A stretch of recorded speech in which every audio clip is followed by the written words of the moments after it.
It is going to be feeding time, Doug Rice. In fact, interesting conversation between Kyle Busch and his crew chief, Adam Stevens. Kyle says he needs a little help on entry. His car is loose right there. He says the turns feel normal, but he's just not used to them yet because they haven't had any practice here. He wants Adam Stevens to raise the splitter on the left front just a little bit. Also, a little bit free on entry would be Ryan Blaney. He is at the attention of his crew right now. They're changing right side tires. They're also going to check for any possible damage from when he and Kyle Busch got into each other. And a big wreck here on pit road. Involved Justin Allgaier, the 37 of Ryan Preece, Ricky Stenhouse Jr., also Corey LaJoie, Martin Truex Jr. These cars are all torn up, and they have got pit road literally blocked here right at the second pit stall of the entrance of pit road. A lot of damage to these race cars. Michael Young, how about you? Side tires for Joey Logano. That's all he got in one can of Sunoco Racing Fuel for Austin Dillon. Said his car was good, nearly had contact on his way out of pit lane with Clint Boyer, but he said he has a good car, just made a small change with a round in the front, and that's it for him. Let's go to Brett McMillan. Right side tires for Brad Keselowski. Also in is Kurt Busch. He's come in to his pit stall, and they're going to have left side tires on his car. They're going to do rights only, and we got a bunch of crews standing here waiting for their team for their cars to get here, including Eric Almirola, Martin Truex Jr. They still haven't figured out what was wrong with his engine. They've had the Toyota engineers down here with his laptop waiting to see his car to get it in here, and he has not arrived here yet either. Let's go back up to Brad Gilly because he's got eyes on this big crash that literally clogged up the entrance to pit road. Doug, this is a huge mess down here. It took Corey LaJoie about a 15-point turn just to be able to get his car faced the right way on pit road. There is all kinds of fluid here, a lot of oil, a lot of water dropped on the ground. It happened right in front of Ryan Blaney's pit, also right in front of the pit of Michael McDowell. Those are the second and third pit stalls on the way in. One of the team jacks got taken out and in the middle of pit road. Ryan Blaney was just sitting here innocently and watched it, but a bunch of cars literally just got all together. I didn't see the beginnings of this happen, but I certainly saw the carnage. Again, people involved in this, both JTG Doherty racing cars. We also saw Justin Allgaier in the 48 car sitting in for Jimmy Johnson, Martin Truex Jr. It's a lot of damaged race cars down here. And also looking at the Ryan Blaney machine, the right side of that car is all caved in.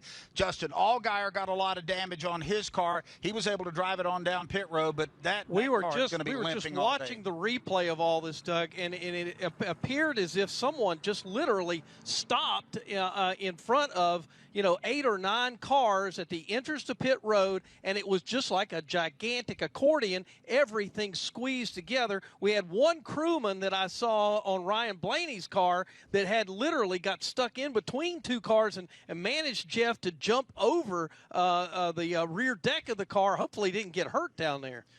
No, it's a scary situation down there at the end of pit road right at the moment. This place is so narrow. You can see as we take a look down pit road how narrow it really is.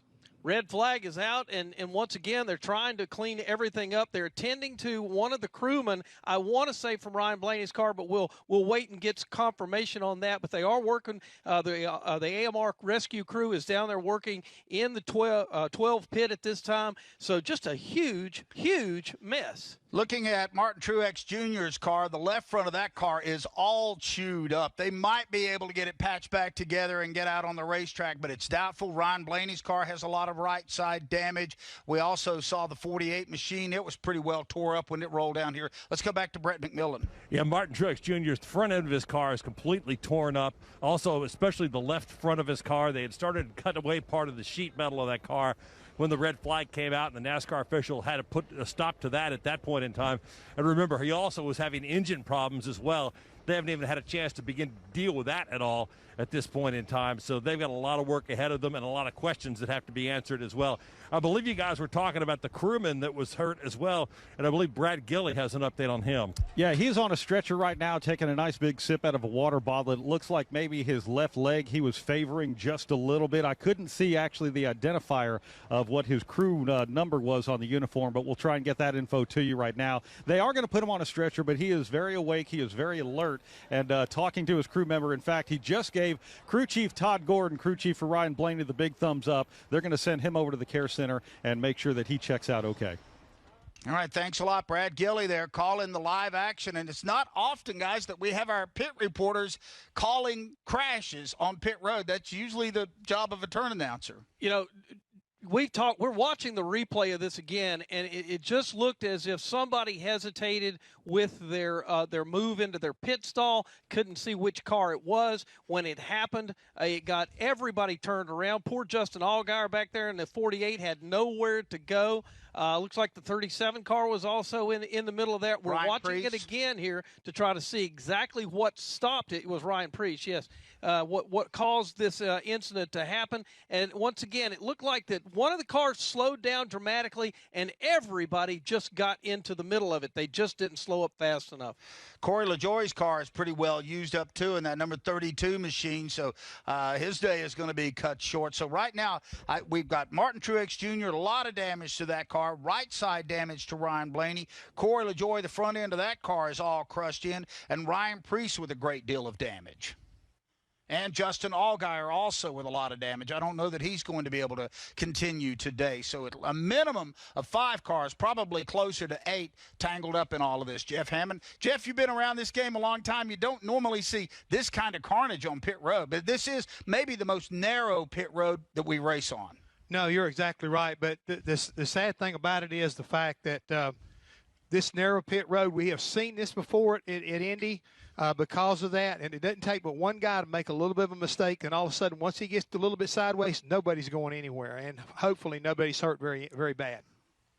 All right, so we will check in, and Brad Gilley did tell us, we don't have the identity of that crew member yet, but we will shortly, that the crew member, and we could see it on the TV monitors, looked at Todd Gordon, gave him the thumbs up like, I'm okay, it's all right. So that was nice relief. We saw him in real time trying to scramble because he had 2 cars coming together. He was on the outside trying to get up over the 2 cars that were coming together there. He did a great athletic job of doing that, but probably got that leg a little bit bruised up by the maneuver that he had to make to get out of the way. Well, the good thing about it is, guys, at least looking at the one close shot, and if you're watching television, you saw the same thing that we did.